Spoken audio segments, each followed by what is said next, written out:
आप देख रहे हैं BN24 लाइव, सच्ची और पक्की खबर। दोनों ऑन हो गए। हेलो हेलो या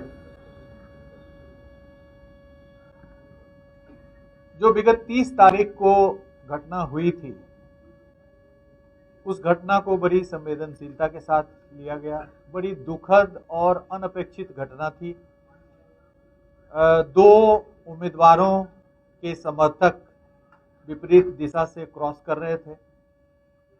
गाड़ी को आर पार करने को लेकर के बकझक प्रारंभ हुआ और वह जो बकझक था वो अल्टीमेटली स्टोन पेल्टिंग में परिणत हुआ। कई वाहन क्षतिग्रस्त हुए, कई लोग घायल हुए और बाद में यह पाया गया कि एक व्यक्ति की मृत्यु हो गई, जिनकी पहचान दुलार चंद यादव जी के रूप में की गई। इस संबंध में प्राथमिकी दर्ज की गई दोनों पक्षों के द्वारा।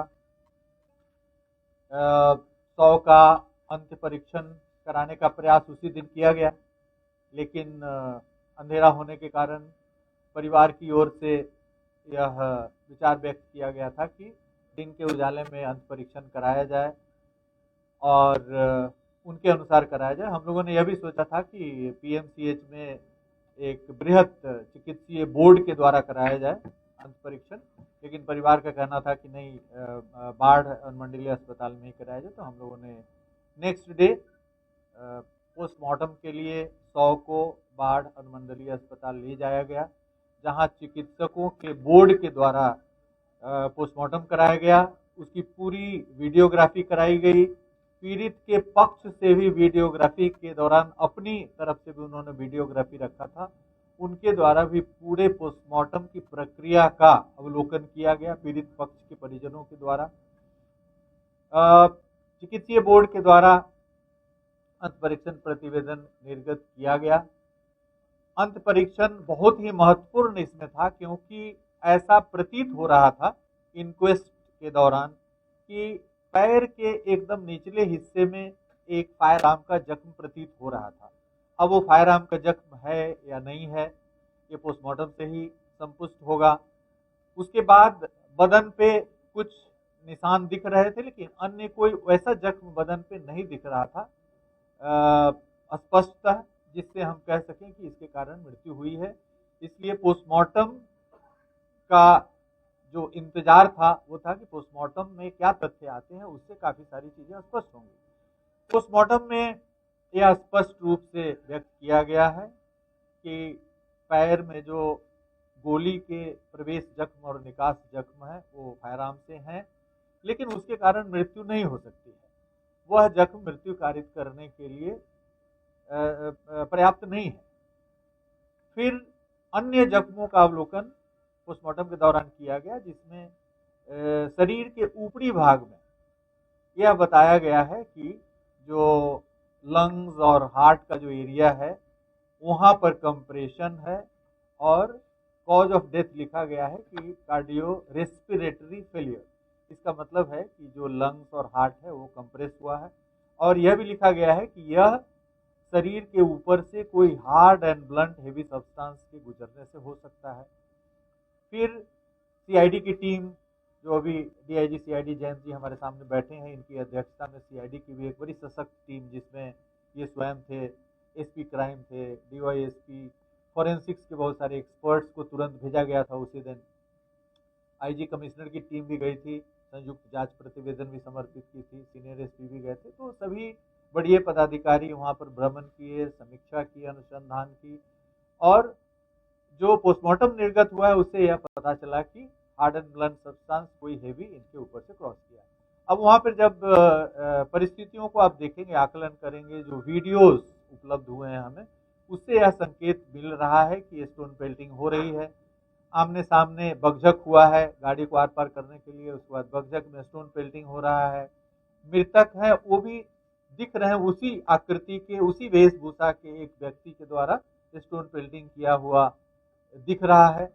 और गाड़ियां भाग रही हैं वहां से, घटनास्थल से निकलने का प्रयास कर रहे हैं। उस क्रम में शीशे टूटे हैं कई गाड़ियों के, कई व्यक्तियों को भी जख्म हुआ है, 10-12 लोगों को, जिसके इलाज के दौरान जख्म प्रतिवेदन निर्गत किया गया है। तो इन सभी परिस्थितियों को समेकित रूप से देखते हुए, पोस्टमार्टम रिपोर्ट, वीडियो विजुअल्स, ये सब देखते हुए ऐसा प्रतीत हुआ कि प्रथम दृष्टया इस कांड में इनकी हत्या हुई है।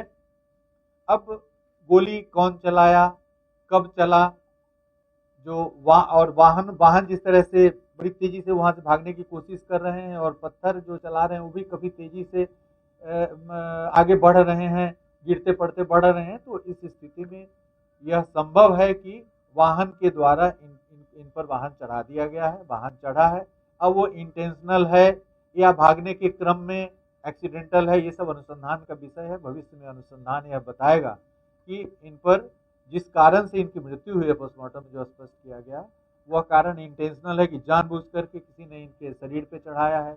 जो गोली चली है वो चूंकि पैर में लगा है और अन्य किसी संवेदनशील हिस्से में नहीं है, वहां पर प्रत्यक्षदर्शी गवाहों की कमी नहीं है। आप देखेंगे वीडियोस में दिख रहा है कि दर्जनों दर्जनों लोग वहां पे प्रत्यक्षदर्शी साक्षी हैं। प्रत्यक्षदर्शी साक्षियों को चिन्हित किया जा रहा है, उनके बयान लिए जा रहे हैं।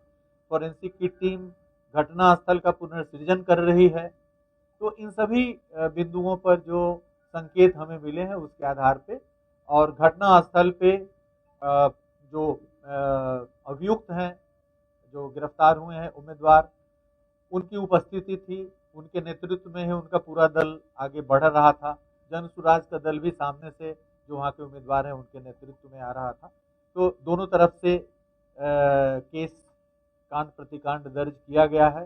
दोनों ही कांडों में कार्रवाई होगी, क्योंकि जो दूसरा भी कांड है जिसमें काफ़ी क्षति हुई है, काफ़ी जख्मी हुए हैं और दिख रहा है कि स्टोन पेल्टिंग कर रहे हैं, स्पष्ट दिख रहा है कि वो कौन है, तो उस कांड में भी काफ़ी गंभीरता के साथ गिरफ्तारियां होंगी। अभी तक 80 से अधिक गिरफ्तारियां हुई है और अनुसंधान अभी जारी है। अभी इस चरण में स्पष्ट रूप से नहीं कहा जा सकता है, हर आयाम अभी स्पष्ट नहीं हुआ है।